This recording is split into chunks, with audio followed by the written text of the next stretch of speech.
नमस्कार विद्यार्थियों, मैं अंकुर पांचाल आरडी के क्लासेस के इस ऑनलाइन प्लेटफॉर्म पर आपका स्वागत करता हूं। तो अपन अपने राजस्थान के इतिहास के अंतर्गत जो अपने राजवंश है उनको लेकर बात करते हैं आज। और जो प्रारंभिक राजवंश है जिसमें अपन पढ़ते हैं कि प्रतिहार, परमार और जो चौहान ये हैं, ये अपने प्रारंभिक राजवंशों में से एक हुए हैं। तो आज अपन जिस राजवंश को लेकर बात करने वाले हैं वो है अपने गुर्जर प्रतिहार वंश। तो सभी विद्यार्थी जुड़े रहे आरडी के क्लासेस परिवार के साथ। और जो आज का टॉपिक रहने वाला है अपने वो कौन सा है, तो उस टॉपिक को डाल लीजिए आप, गुर्जर प्रतिहार। ठीक है, कौन सा रहने वाला है अपने टॉपिक आज, गुर्जर प्रतिहार। तो बात करें अपन सबसे पहले तो कि जो गुर्जर प्रतिहार वंश है और इसको गुर्जर प्रतिहार किस लिए बोला गया, क्या है इसका रीजन। तो एक बात करते हैं अपन की, एक क्षेत्र अपने गुजरातरा प्रदेश, कौन सा, ये ध्यान रखेंगे आप सभी की गुजरातरा प्रदेश। और जो प्रतिहार है, प्रतिहार का अर्थ क्या होता है अपने, द्वारपाल। क्या होता है प्रतिहार का अर्थ, द्वारपाल। तो गुर्जर जो शब्द है इसकी उत्पत्ति कहां से हुई है, तो गुजरातरा प्रदेश में जो जाति या वंश जो शासन कर रहे थे तो उनको पहले गुजरातरा प्रदेश, और धीरे धीरे अपभ्रंश होते होते कौन सा शब्द बन जाता है, तो वो बन जाता है गुर्जर। और एक शब्द की बात करें अपन प्रतिहार, तो जो प्रतिहार है उसका अर्थ क्या होता है, तो वो द्वारपाल। इन दोनों बातों को आप विशेष रूप से याद रखेंगे। फिर बढ़ते हैं अपन थोड़ा आगे की, और क्या है मैटर अपने गुर्जर प्रतिहार वंश का। तो जो प्रतिहार है, प्रतिहार स्वयं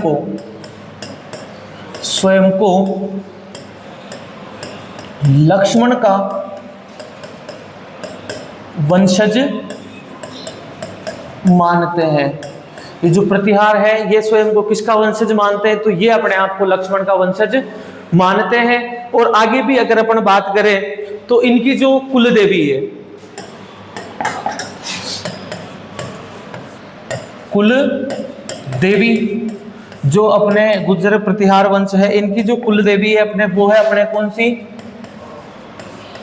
चामुंडा माता।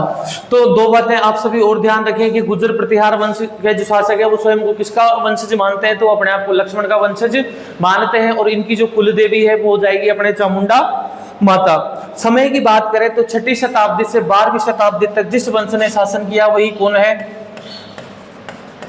समय की बात करें तो 6वीं शताब्दी से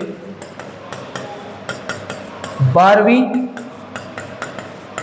शताब्दी तक जो है वो कौन से वंश के द्वारा शासन किया जाता है, तो प्रारंभिक गुर्जर प्रतिहार वंश के द्वारा शासन किया जाता है। यानी कि 6वीं शताब्दी से लेकर 12वीं शताब्दी तक जब अरब आक्रांताओं और बाहरी आक्रांताओं के आक्रमण हो रहे थे तो राजस्थान की धरती पर उनको सबसे पहले जो प्रत्युत्तर देने का कार्य किया था वो कौन से वंश ने किया था, तो वो ध्यान रखेंगे आप सभी की, वो गुर्जर प्रतिहार वंश था जिन्होंने बाहरी आक्रांताओं के आक्रमणों को प्रारंभिक समय में झेला है। तो ये 3 बातें आप विशेष रूप से ध्यान रखें और इनको लिख लें। और फिर उस बात की बात करें अपन तो 6वीं शताब्दी से लेकर 12वीं शताब्दी तक है, उसमें जो इस काल में मंदिर निर्माण की शैली है वो कौन सी शैली है, तो ध्यान रखें वो भी कि मंदिर निर्माण की जो शैली है, मंदिर निर्माण की शैली, तो वो कौन सी हो जाएगी अपने महामारू शैली। कौन सी हो जाएगी, महामारू शैली के में जो है उस समय के जो मंदिर है उनका निर्माण किया जाता था, जिसे ही क्या कहा जाता था, तो ये भी ध्यान रखें कि इसे ही प्रतिहार शैली भी कहा जाता था। इसे ही क्या कहा जाता था, प्रतिहार शैली भी जो है इस शैली को कहा जाता है। तो 3 से 4-5 बातें हो गई अपने कि एक तो प्रतिहार जो है वो गुजरातरा प्रदेश में निवास करने वाले वंश थे, इसलिए इनको बाद में गुर्जर प्रतिहार कहा जाने लगा। और जो प्रतिहार है इनका अर्थ क्या होता है, प्रतिहार शब्द का तो हो जाता है अपने द्वारपाल। फिर बात करेंगे जो प्रतिहार है स्वयं को क्या मानते हैं, तो ये आप लोग ध्यान रखेंगे वो अपने आप को क्या मानता है, लक्ष्मण का वंशज। और इनकी कुल देवी की बात करें तो वो कौन सी हो जाएगी, अपने चामुंडा माता। समय की बात करें तो 6वीं शताब्दी से लेकर 12वीं शताब्दी तक जिस वंश ने शासन किया वही कौन सा अपना गुर्जर प्रतिहार वंश है। और इस समय की जो मंदिर निर्माण शैली थी वो महामारू शैली थी, जिसे कहा जाता था, तो वो कहा जाता था बेटा प्रतिहार शैली। अब अपन आगे बढ़ते हैं इसमें थोड़ा, तो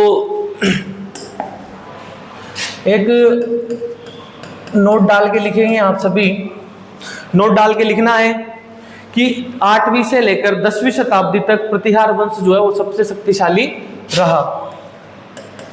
8वीं से 10वीं शताब्दी तक, 8वीं से 10वीं शताब्दी तक प्रतिहार वंश सबसे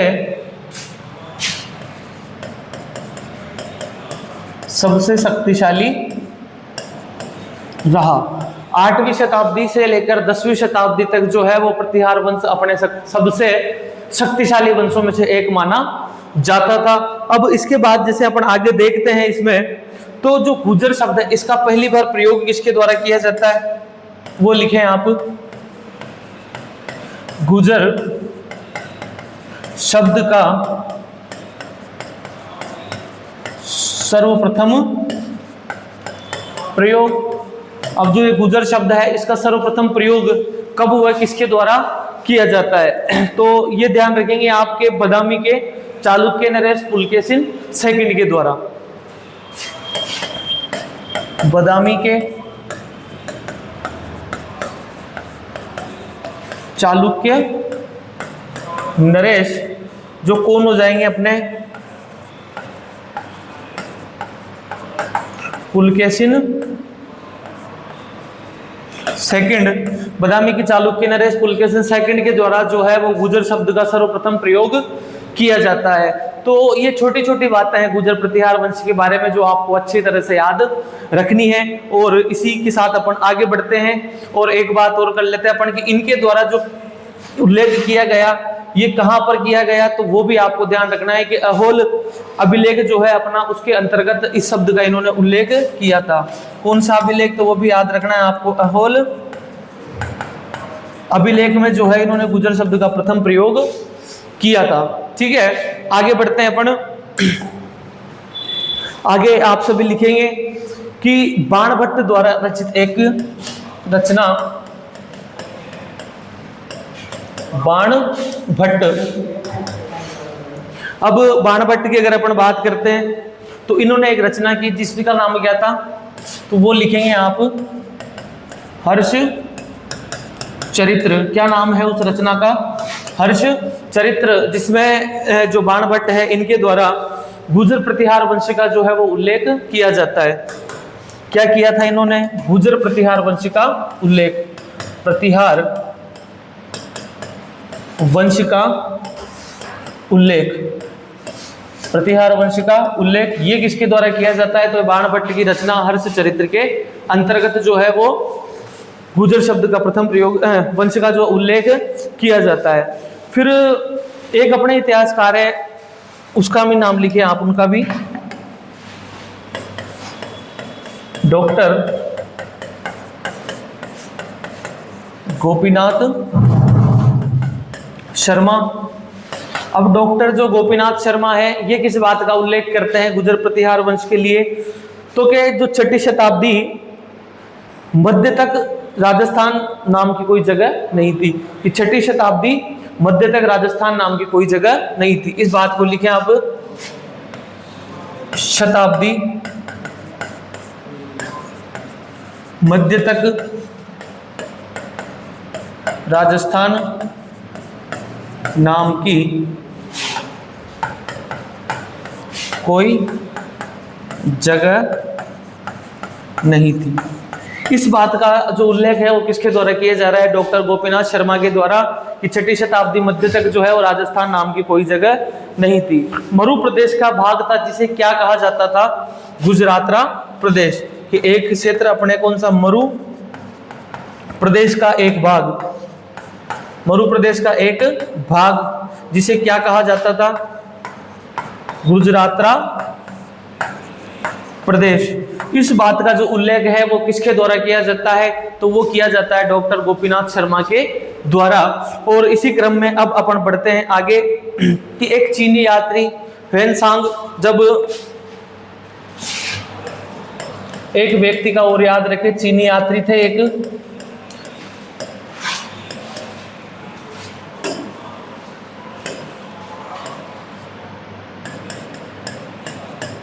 ह्वेनसांग, इनके द्वारा जो है वो गुर्जर प्रतिहार वंश के लिए क्या कहा जाता है, तो वो चीज आप नोट करें कि इन्होंने गुर्जरों के क्षेत्र को कुचेलो कहा। इन्होंने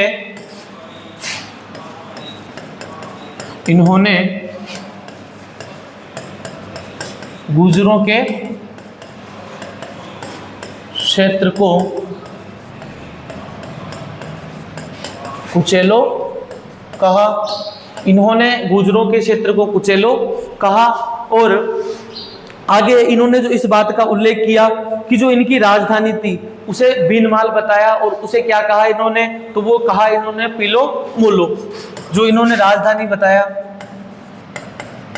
राजधानी वो किसे बताया, तो इनके द्वारा जो राजधानी है वो बीनमाल को बताया जाता है। जैसे किस बात की संज्ञा दी थी इन्होंने, वो भी आप ध्यान रखिए, पीलो मोलो जो है इसकी संज्ञा किसको दी इन्होंने, भीनमाल को। तो ध्यान रखिए कि जो चीनी यात्री थे इन्होंने गुर्जर प्रतिहार वंश जो क्षेत्र है उसको क्या कहा, कुचेलो, और राजधानी जो बताया वो किसको बताया, भीनमाल, और काई की संज्ञा दी तो पीलो मोलो की जो है उन्हें संज्ञा दी जाती है। ठीक है, अब बात करें अपन आरसी मजूमदार के बारे में, तो मंडोर की जाति ही उन्होंने क्या बताई है, प्रतिहार बताई है। एक व्यक्ति जिनका नाम है आरसी मजूमदार,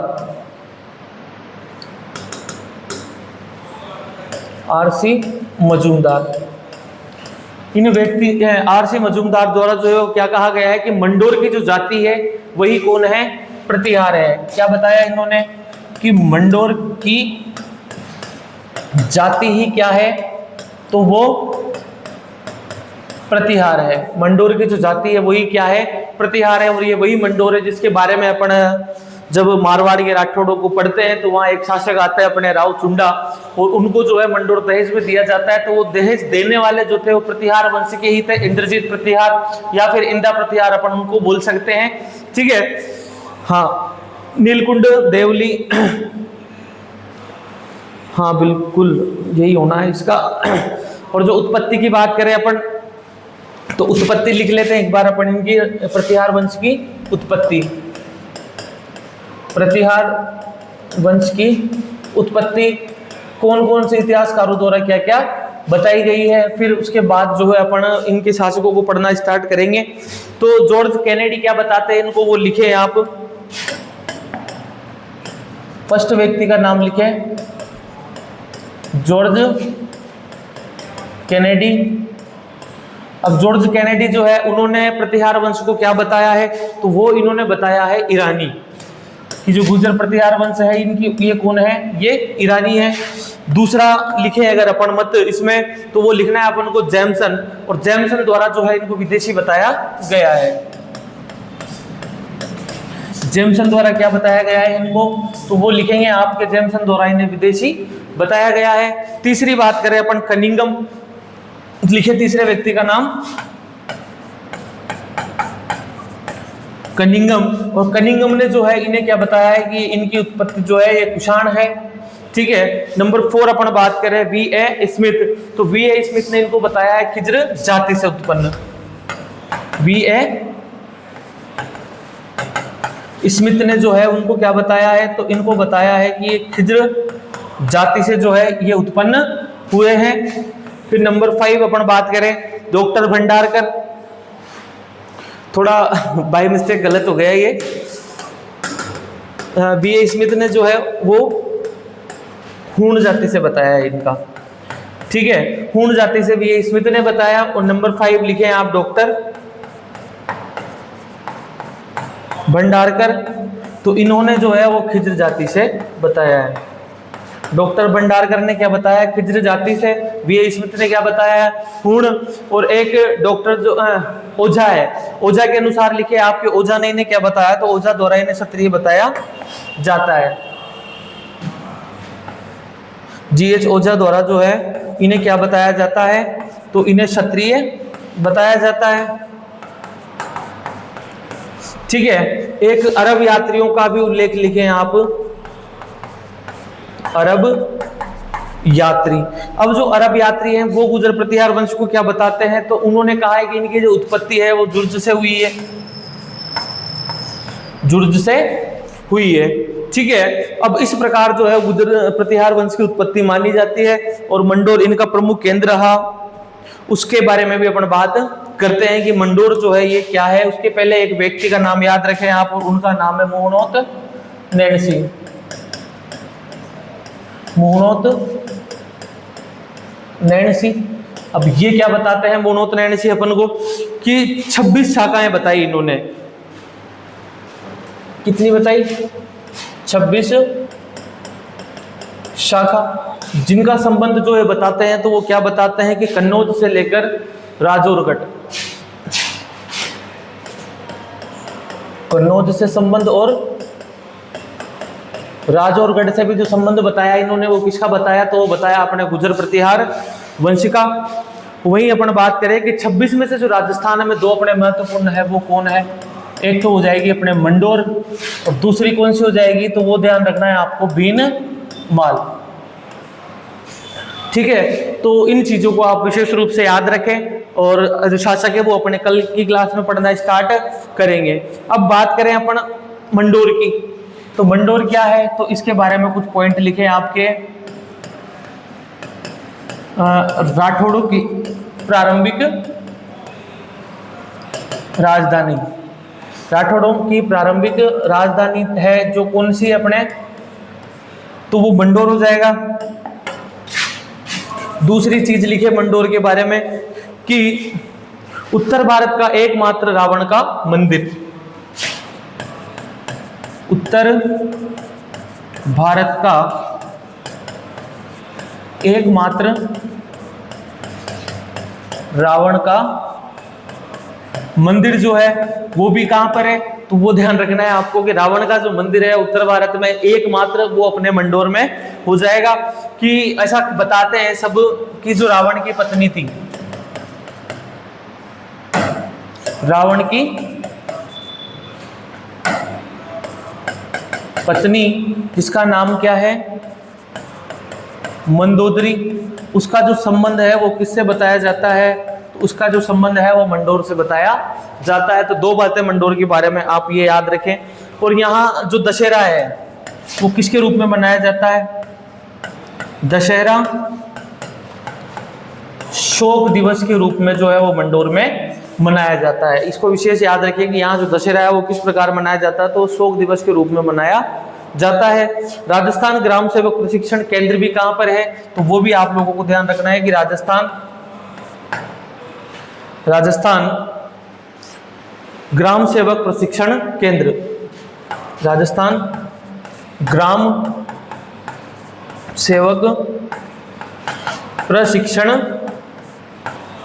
केंद्र, ये भी कहाँ है अपने, तो ये भी अपने हो जाएगा बेटा मंडोर में। और ऐसे बहुत सारी बातें हैं छोटे छोटे जो अपन को मंडोर से जोड़े रखती है। एक और चीज लिखे अपन के, दूसरा प्राचीन विजय स्तंभ भी कहां पर मिला अपन को, तो वो भी मंडोर में मिला है। दूसरा प्राचीनतम विजय स्तंभ, ये भी कहां स्थित है, मंडोर में। दूसरा प्राचीन विजय स्तंभ, ये भी अपन को कहां देखने को मिल जाता है, तो ये भी अपन को मंडोर में देखने को मिल जाता है। ठीक है।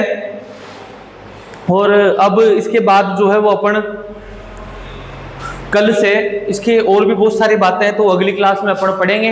तो आप सभी विद्यार्थी आरडी की क्लासेस परिवार के साथ जुड़े रहें और मैं अंकुर पांचाल विदा लेता हूं आपसे इस क्लास के साथ। और अगली क्लास में अपन जो है गुजर प्रतिहार वंश को और अच्छी तरीके से पढ़ेंगे। राधे राधे, जय श्री कृष्णा, जय श्री श्याम।